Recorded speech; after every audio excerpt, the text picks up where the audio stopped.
I'm going to hell. I know it's this is a sad thing. Um, I found out about this when I was still a kid.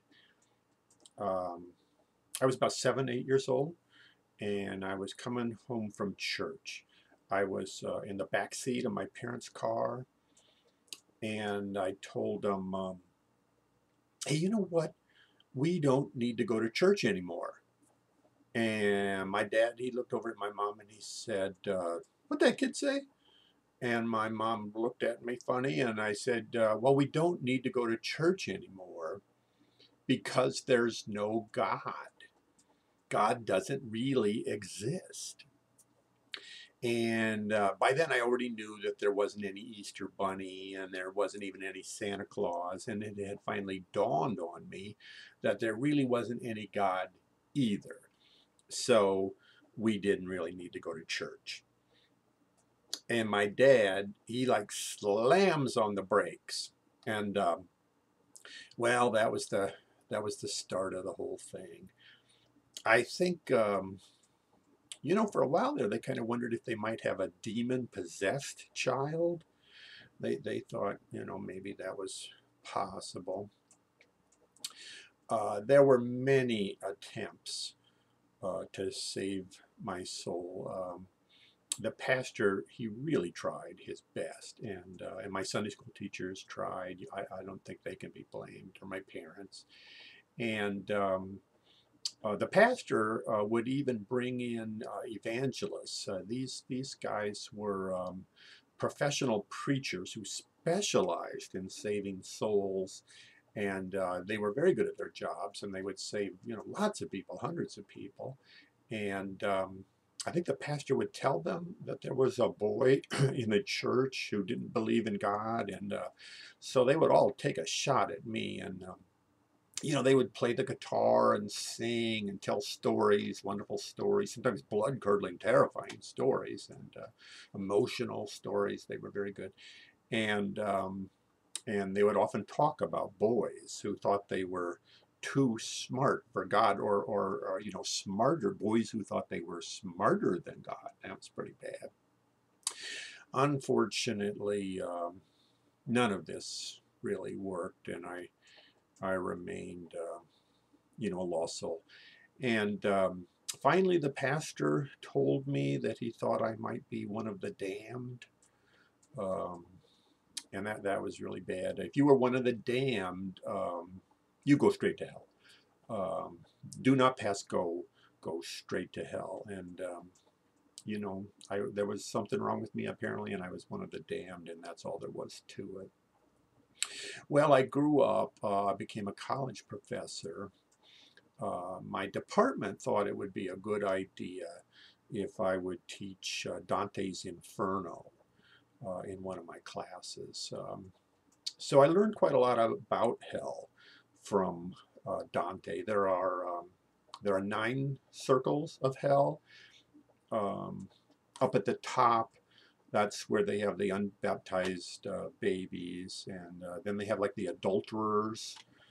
Um, and then it just gets worse and worse as you move through the layers of hell. Um, you might think Satan runs hell. If you watch horror movies, you get the idea that Satan is really powerful and he runs hell. But Dante says hell is, or Satan is actually punished. He's at the very lowest level of hell, the ninth circle, and he's frozen up to his waist in ice, and he cannot get out of there. He flaps his wings, but he can never escape, and he's crying, and the tears are freezing in his eyes. His eyes are being frozen shut, and it's sad. I think people like me would probably be in the sixth circle of hell. Um, that's where the heretics are. They don't really seem to have a region of hell, at least according to Dante, just for atheists. But the heretics are all there in the sixth circle. Um, there's quite a few people there. There's an emperor. there in the sixth circle, and there's a pope. There's a pope there. I always kind of hope maybe Mark Twain will be there. And what happens to us? We're all put in flaming coffins, and we are hideously burned, and this is our fate for all eternity.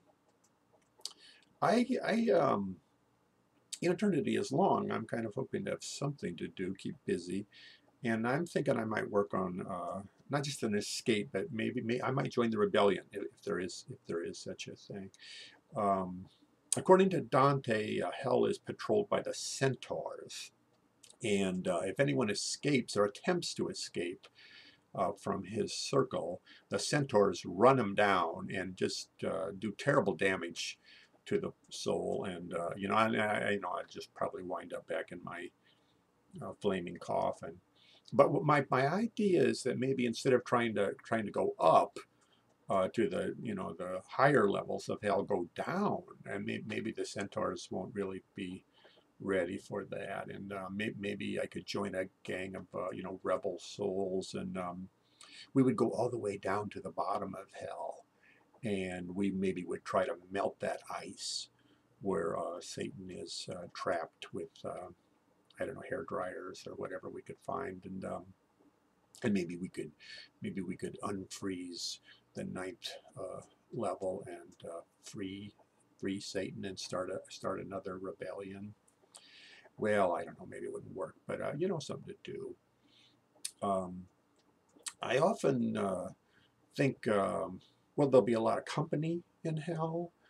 Um, like now, the Japanese, I think most of the Japanese are atheists, and that'll be, I don't know, 100 million people, and a lot of the Russians, I believe, are atheists. So there'll be a lot of people, and China is over 1 billion people. I bet there'll be hundreds of millions of Chinese down there.